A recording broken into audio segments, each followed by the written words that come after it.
What's up, everybody? Welcome to Podcast Now. I'm Alex, and in this video, I want to talk about the downgrade argument for Marvel's Spider-Man 2. Talk about what I've seen on Twitter. I haven't really participated, as I talk about with these console wars or with things like this. This is kind of a mix of different things we'll talk about. I never I never retweet, I never follow these people, but Twitter loves to recommend them. But at the same time, I get to make content on it, so I guess Twitter truly does know me. Okay, so I think there's really a couple different parts to this. And I want to also make it known, I don't think what we saw of the pure gameplay for Marvel Spider-Man 2, I don't think it looked like a 10 out of 10, like visually in terms of the improvements. So while I'm going to defend that it is not a downgrade and this kind of stuff, I do think that this is not the final version. We've been told that. In fact, as of yesterday, we were told that this is actually a older build of the game. So it's not like a week before the showcase they threw this together. This was months and months ago, which, this last, 6 months, let's say,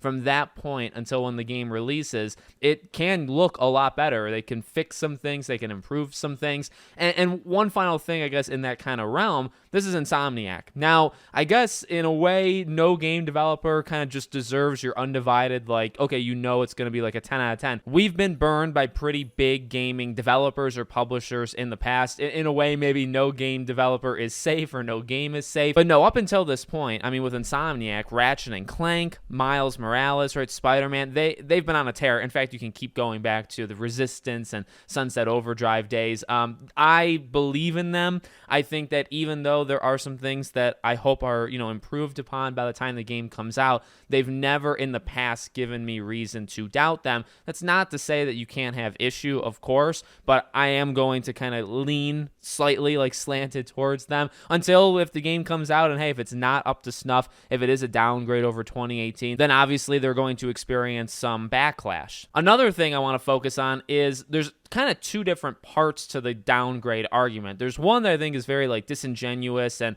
kind of fueled by console warriors and these fanboys of different companies.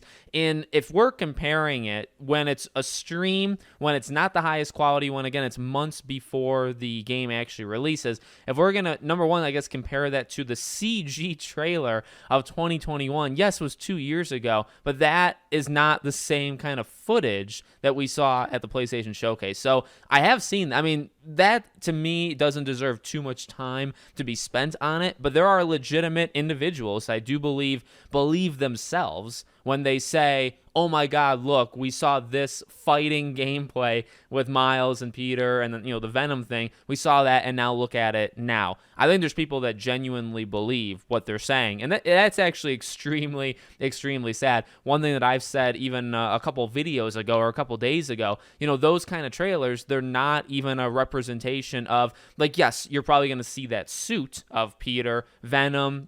That's the design of Venom, but is that scene going to actually happen in the game? No, it's just a bunch of things they threw together to kind of convey the message that this is Marvel Spider-Man 2. And then if we're comparing it to the finished released version of Spider-Man Remastered, that's another one that's a little kind of sketchy to be doing. Again, this game isn't out. You could be comparing this game that maybe the build is a year old, or maybe not. I'm not saying they made it in, say, May 2022, but by the time that this build that we saw versus when the game comes out, maybe they threw this thing together back in December, January, February. This game comes out October, November. You're looking at a 9-month-old build, and you're comparing it to the remaster with the ray tracing and all that of Marvel Spider-Man. So now again, is that the majority of people? Well, I think the majority of people aren't even talking about the downgrade. I think the majority of people say that they really like it. Maybe there's some small little things here and there, which again is fine. But then you have that, I guess, sector, which is a lot of,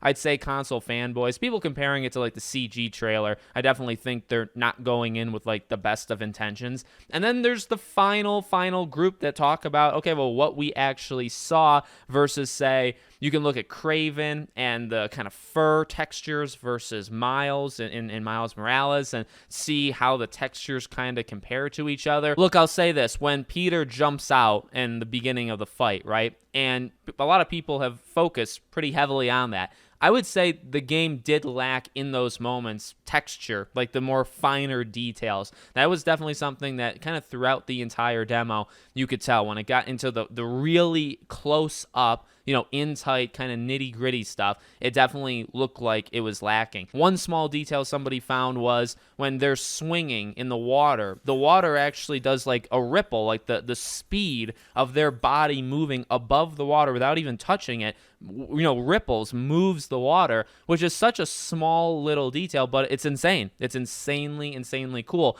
There's people picking at the people in buildings saying, oh, low res, low quality, but you still have that, and you're moving at such quick speed. Like, that's just a small little thing that I think enhances the world. Yet again, I've seen people talk on Twitter where it's like, well, because it looks bad, or if it doesn't look so good, is it really enhancing something? I think it adds like an extra dimension when you're swinging through the city, as long as the buildings look good, and then you can see inside the windows. There's people like doing things. That's pretty sweet. That's something that really, does any game actually do that, right? That's the rarities. And so why I bring that up is, again, prioritizing, right? It's almost, that's what it is. People are picking on when Miles, I think, comes out of the water, and there's like the ripple thing. I actually had pointed that out in the stream. I'm a big water guy. I'm a huge water guy. And you play like Horizon or like Burning Shores, which is a 10 out of 10. I don't think water actually gets better than that. That's probably better than real world water. Yes, when you play that, and then when you look at this, you say, okay, it's not as good. The fluidness of the fighting and the movement, and specifically, when you're web swinging, when you're going around the city, and when you're gliding, right? If you're going to sacrifice, or if you have to sacrifice some of the, again, like the more finer details, and you make up for it in that, I would take it. It's tough, but again, there's so many kind of layers of this. There's people that say, well, do graphics matter? Like, in the first place, like, you can bring in that group and say, it's the gameplay that matters, so if the visuals kind of suffer. There's all sorts of these different arguments. You could bring in if you want to do like the console wars thing, you can start to bring in other games from other publishers, and whether they downgraded or whether they focus more on gameplay than the visuals. So it's kind of a mess. At the end of the day, I think it's worth talking about. I mean, obviously I made a video here, but at the end of the day, I think game needs to come out. We need to see the improvements from, what we just saw to when the game releases, and then see what actually, if there is anything weaker than the past games, games plural, because I'll include Miles, right? And also, though, then the improvements, the enhancements of, again, that small little water feature, or the gliding and being able to just traverse the city much faster and much smoother. You add there, does that take away from something else? That's going to have to be something that I think we have to play the game to figure out. So let me know. I mean, it's a complex thing for sure. Again, I think most of it, or maybe half, maybe a little bit more than half, tends to be, from what I see at least, like these console wars, which is all bad faith, these console warriors. Nothing they say can ever be taken seriously, because they're all hypocrites and they all just change their mind when it happens to their own game or stuff. So you throw those opinions out literally immediately. And then there's people that are legitimately, looking at pictures of, okay, well, here's one thing versus the other, or at least it's a little bit more in good faith. So let me know what you think. Make sure you guys are subscribed, bell icon turned on, and I hope to see you all on the next one.